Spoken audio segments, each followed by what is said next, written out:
Welcome back once again. आज हम अपने इस वीडियो में करेंगे class 7th English the English channel book की नेक्स्ट पोएम का हिंदी एक्सप्लेनेशन। इसकी क्वेश्चन आंसर्स का लिंक आपको डिस्क्रिप्शन में मिल जाएगा, तो आप वहाँ से देख सकते हैं। So this poem is about books and composed by Emily Dickinson. So let's start. Reading is a wonderful way to spend one's time. पढ़ना किसी का भी समय बिताने के लिए एक बहुत ही शानदार तरीका होता है। You can read about everything from a black hole in space to a specific fish species in the ocean. आप अंतरिक्ष में एक ब्लैक होल से लेकर महासागर में एक विशिष्ट मछली की प्रजाति के लिए कुछ भी पढ़ सकते हैं। एनीथिंग, जो भी आप उसको पढ़ना चाहते हैं, जिस बारे में आप जानना चाहते हैं, आप किताबों से पढ़ सकते हैं। Let's read this beautiful poem by Emily Dickinson that expresses her love for books. तो आइए एमिली डिकिंसन की इस खूबसूरत कविता को पढ़ें जो किताबों के लिए अपने प्यार को व्यक्त करती हैं। उन्हें किताबों से जो प्यार है, जो वो उनके लिए महसूस करती हैं, वो उन्होंने अपनी पोयम में कंपोज किया है। So let's start.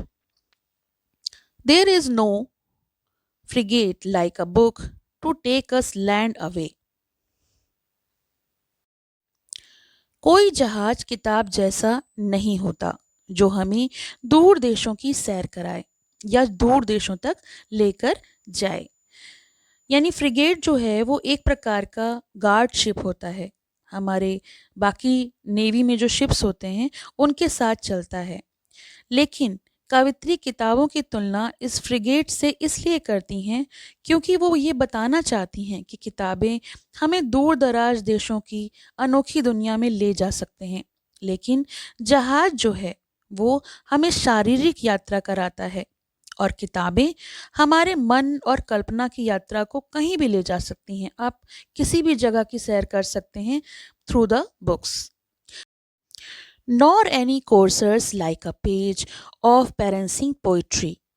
और कोई तेज घोड़े जैसा नहीं है जो कविता के पन्नों पर दौड़ लगाए।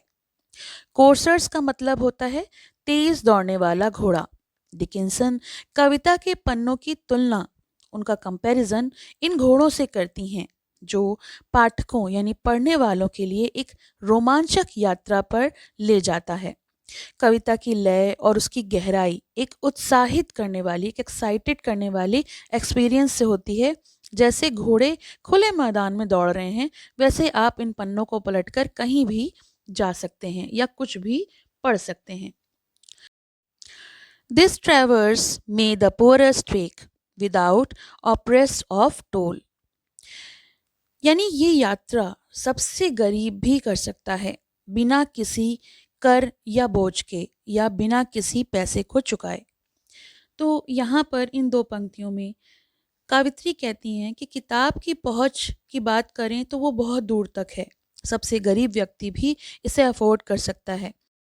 पैसे की ज़रूरत नहीं है, किसी भी कीमत को चुकाने की ज़रूरत नहीं है, जबकि जो भौतिक यात्रा है उसमें पैसा और साधन दोनों ही चाहिए।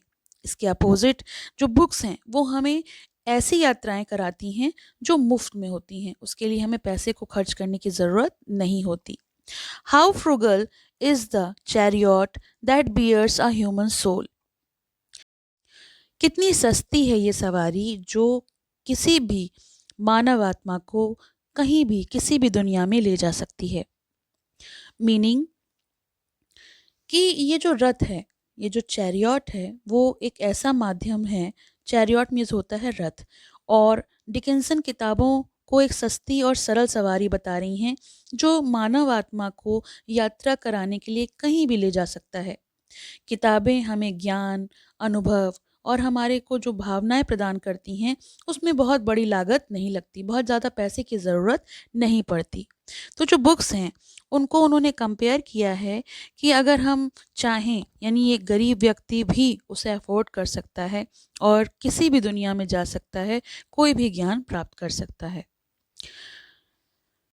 तो कवित्री के अनुसार वो कहती हैं कि किताबें हमें नए-नए स्थानों पर ले जा सकती हैं, नए समय में ले जा सकती हैं, अलग-अलग दृष्टिकोणों की यात्रा करवा सकती हैं और इसे बहुत आसानी से अफ़ोर्ड किया जा सकता है।